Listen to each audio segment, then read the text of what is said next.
स्वागत है आप सभी का tech study ITI YouTube channel पर। तो आज इसमें हम आ गए हैं पार्ट 3 के साथ। इंजीनियरिंग ड्राइंग सीबीटी एग्जाम के क्वेश्चंस होंगे। जैसा कि आप सभी को पता है कि आपके सिलेबस अभी बदल चुके हैं। Multiple choice questions, optional question आपके आएंगे इंजीनियरिंग ड्राइंग के ट्रेड थ्योरी के साथ, और साथ में आएगा वर्कशॉप कैलकुलेशन का भी क्वेश्चन। तो यहाँ पे फर्स्ट ईयर का हम दो पार्ट कर चुके थे, चैप्टर 1 और चैप्टर 2। ये है पार्ट 3 जो आज हम लोग करेंगे। इसमें टोटल क्वेश्चंस के बाद लास्ट क्वेश्चन आपके लिए, जैसा हम सभी मॉडल पेपर्स में रखते हैं, जिससे कि आप लोग उसमें पार्टिसिपेशन कर पाओ। तो लास्ट क्वेश्चन का आंसर आपको जरूर करना है कमेंट बॉक्स में। जिसका भी आंसर सही होगा मुझसे लाइक और रिप्लाई जरूर करेंगे।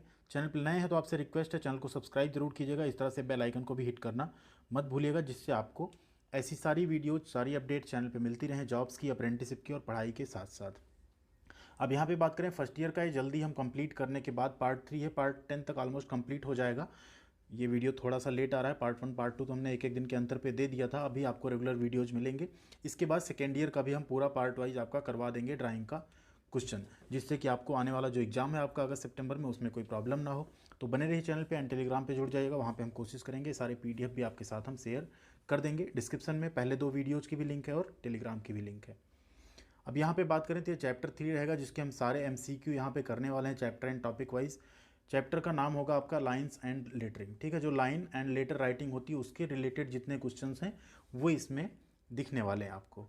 स्टार्ट करते हैं। देखिए पहला क्वेश्चन है। क्वेश्चंस अभी हम सिर्फ हिंदी में बना रहे हैं। जल्दी आपके लिए हम हिंदी और इंग्लिश दोनों कोशिश करेंगे। कुछ मॉडल पेपर्स ले आएंगे तो उसमें हिंदी और इंग्लिश दोनों में क्वेश्चंस रखेंगे, जिससे कि आपको 30-30, 40-40 क्वेश्चन का मॉडल पेपर हम करवा सकें।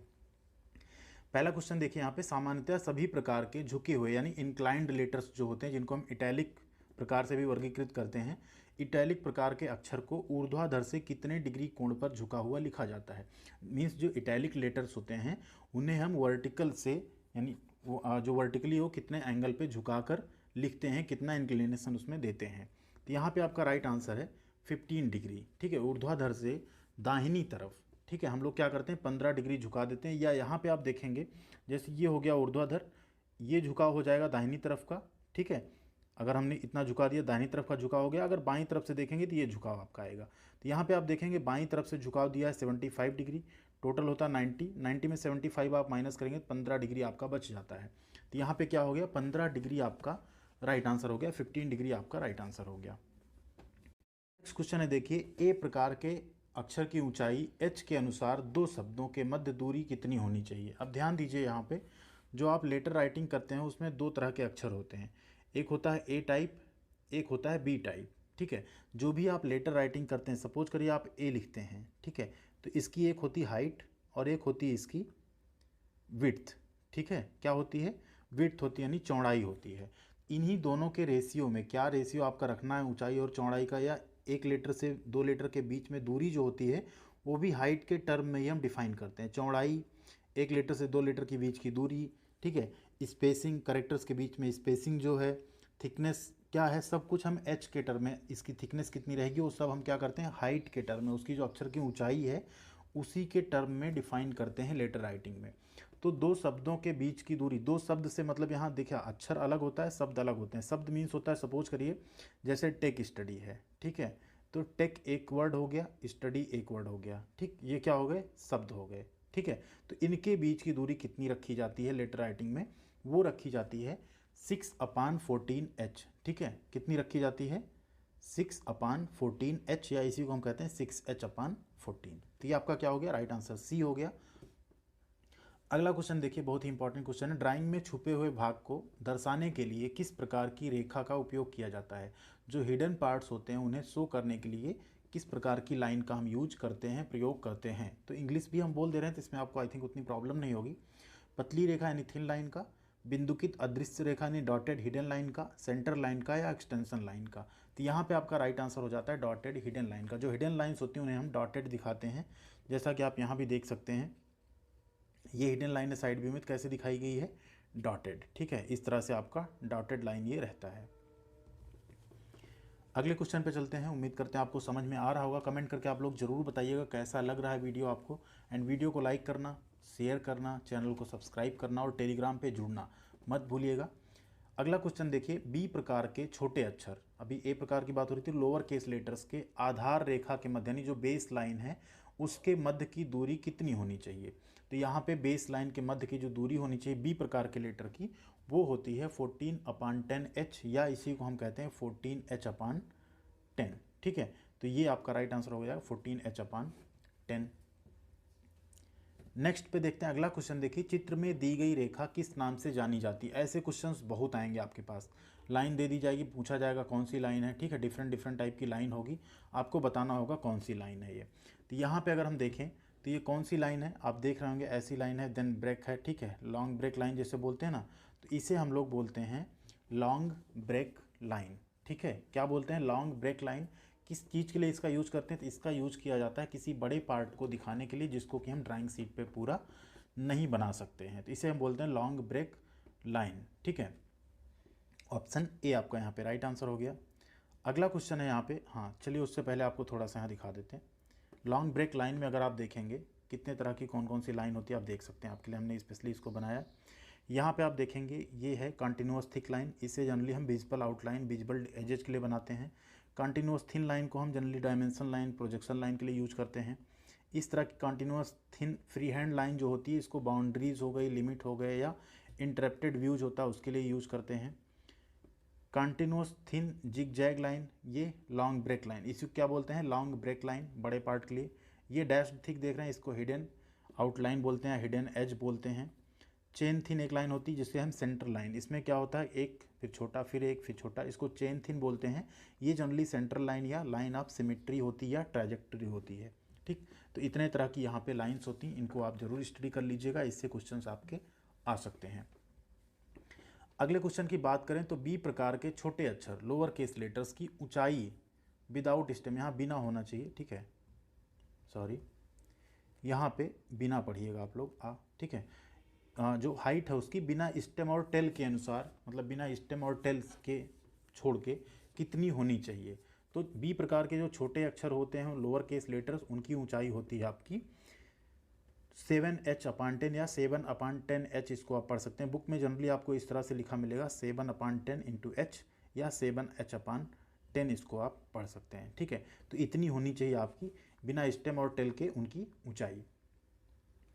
क्वेश्चन नंबर 7, सभी प्रकार के सभी अक्षरों को मुद्रित किया जाना चाहिए जिससे वह निम्न द्वारा पढ़े या देखे जा सकते हैं। जब भी आप कोई ड्राइंग बनाते हैं तो जो अक्षर होने उन्हें ऐसे लिखना चाहिए जिससे आप जो ड्राइंग के नीचे वाला पोर्शन है नीचे से, ठीक है, वहाँ से उसको आप सीधा सीधा पढ़ सकें। रेखा चित्र यानी ड्राइंग के नीचे से। जैसे सपोज करो ये कोई ड्राइंग है, तो यहाँ पे हम यहाँ रहेंगे, हमारी आंखें यहाँ होगी, हम यहाँ बैठे होंगे, यहाँ से हम ये सारे अक्षर जो हैं इनको क्या कर सकें, पढ़ सकें। इसी तरह की आपकी डायमेंशनिंग दो टाइप की होती है, एक होती है जिसमें आप अक्षर। अगले क्वेश्चन की बात करते हैं, हैचिंग रेखा या हैचिंग लाइन कितने कोण पर, कितने एंगल पर खींची जाती है, ड्रॉ की जाती है। 45 डिग्री और 60 डिग्री, 35 डिग्री और 30 डिग्री, 25 और 40 डिग्री, या 65 एंड 70 डिग्री। तो जो हैचिंग लाइन होती है उसको जनरली हम 45 डिग्री या 60 डिग्री पे खींचते हैं। कुछ इस तरह की हैचिंग लाइन्स होती हैं, इनको आप 45 या 60 डिग्री पे भी खींच सकते हैं। ठीक है, ये होती हैं हैचिंग लाइन्स। नेक्स्ट देखते हैं क्वेश्चन नंबर 9 है, किसी लंबे भाग को ड्राइंग में कम स्थान में दिखाने के लिए किस प्रकार की रेखा उपयोग में ली जाती है। अभी हमने बात की थी लॉन्ग ब्रेक लाइन की, तो वही यहाँ पे आपका right answer option A long break line. ठीक है, इसी से हम क्या करते हैं, किसी लंबे पार्ट को, देखिए लॉन्ग ब्रेक लाइन ऐसी ऐसी बनी थी वहाँ ड्राइंग में इस तरह से, देन फिर इस तरह से, ये होती लॉन्ग ब्रेक लाइन बड़े भाग को छोटे में दिखाने के लिए। देन कोई अगर एक शॉर्ट ब्रेक लाइन होती, छोटा ही भाग है लेकिन आप नहीं दिखा पा रहे हैं, तो ये शॉर्ट ब्रेक लाइन होती है जिसे आप सॉफ्ट वगैरह में दिखाते होंगे ड्राइंग के टाइम पे। अगला क्वेश्चन है, एरो हेड की लंबाई उसकी चौड़ाई का कितना गुना होती है। तो एरो हेड अगर आप लोग ड्राइंग बना रहे हैं या कुछ भी कर रहे हैं तो एरो हेड इसमें बहुत ज़्यादा इंपॉर्टेंट होता है डायमेंशनिंग में। तो एरो हेड की लंबाई उसकी चौड़ाई का जो अनुपात होता है वो 3 गुना होता है। कुछ इस तरह के इतने तरह के एरो हेड होते हैं, जनरली सबसे ज़्यादा हम लोग ये यूज करते हैं। तो इसका जो ये विड्थ होता है, इसकी लंबाई इसकी क्या होती है, 3 गुनी, 1:3 में आपको एरो हेड को रखना होता है।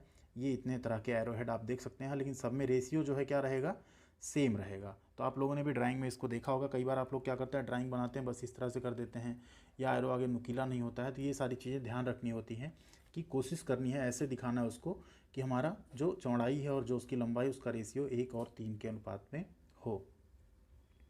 अगला क्वेश्चन है, रोमन अक्षरांकन में अक्षर की ऊंचाई और चौड़ाई का अनुपात क्या होता है। तो रोमन लेटर्स आप सभी लोग जानते हैं, इसमें जो अक्षर की ऊंचाई और चौड़ाई का अनुपात होता है वो होता है 7:6। ठीक है, ध्यान दीजिएगा, अक्षर की ऊंचाई अगर 7 है तो उसकी चौड़ाई का अनुपात कितना बताया जा रहा है, 7:6 रहेगा ऊंचाई और चौड़ाई में अनुपात अक्षरों के।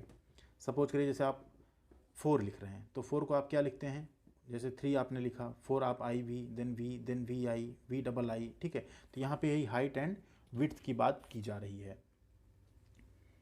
अगला क्वेश्चन है, IS विशिष्टता अनुसार रेखा चित्र में अक्षर विभिन्न प्रकार से लिखे जाते हैं, डबल स्ट्रोक अक्षरांकन किस अनुपात में लिखे जाते हैं। डबल स्ट्रोक अक्षरांकन आप सभी लोग जाते हैं, सिंगल स्ट्रोक वन टाइम आप ऐसा लिख देते हैं, सिंगल स्ट्रोक होता है। डबल स्ट्रोक में क्या होता है, आप चीज़ों को इस तरह से फिर आप इनको फिल करते हैं। ठीक है, मोटे मोटे जो अक्षर आप लिखते हैं उनको डबल स्ट्रोक लेटर्स यहाँ पे बोला जाता है। तो इसमें जो अनुपात होता है वो होता है 7:5 का। अब आ गई आपकी बारी, क्वेश्चन नंबर 13 का आंसर आपको करना है कमेंट बॉक्स में। इस चैप्टर थोड़ा छोटा था इसलिए इसमें क्वेश्चंस कम थे, आने वाले टाइम में जो और चैप्टर्स आएंगे उनमें आपको क्वेश्चंस ज़्यादा देखने को मिलेंगे। ये क्वेश्चन है यहाँ पे, अष्टभुज में आंतरिक सभी कोण कितने डिग्री के होते हैं। सेकेंड चैप्टर में आपका करवा भी चुके हैं। तो अष्टभुज के सभी आंतरिक कोणों का आपको योग बताना है, कितने डिग्री के एक कोण, आंतरिक सभी कोण। ठीक है, कितने के होते हैं, उनको जोड़ना नहीं, आपको किसी एक कोण का नाम बताना है आपको कि कितना होगा। अष्टभुज आप सभी लोग जानते हैं जिसकी 8 भुजाएं होती हैं। ठीक है, तो उसके आंतरिक कोण का आपको योग बताना है कितना होगा। ठीक, जो ये कोण है इसका, योग बार बार बोल रहा हूँ, एक आंतरिक कोण यानी सभी आंतरिक कोण बराबर होते हैं समअष्टभुज में, तो आंतरिक कोण का मान कितना होगा वो बताना है। 4 ऑप्शंस हैं, 110, 135, 150 या 120। जिसका भी सही आंसर होगा हम उसे लाइक और अप्लाई जरूर करेंगे। बाकी बने रहिएगा चैनल पे, वीडियो कैसी लगी जरूर बताइएगा, लाइक और शेयर करना बिल्कुल मत भूलिएगा। एंड चैनल को अभी तक नहीं हिट किया तो सब्सक्राइब जरूर कीजिए। आपको इस पे ऐसे पार्ट वाइज सारी वीडियोज़, इवन ट्रेड थ्योरी के भी पार्ट वाइज हम ट्रेड वाइज वीडियोज़ लेके आने वाले हैं आपके लिए। Thank you very much.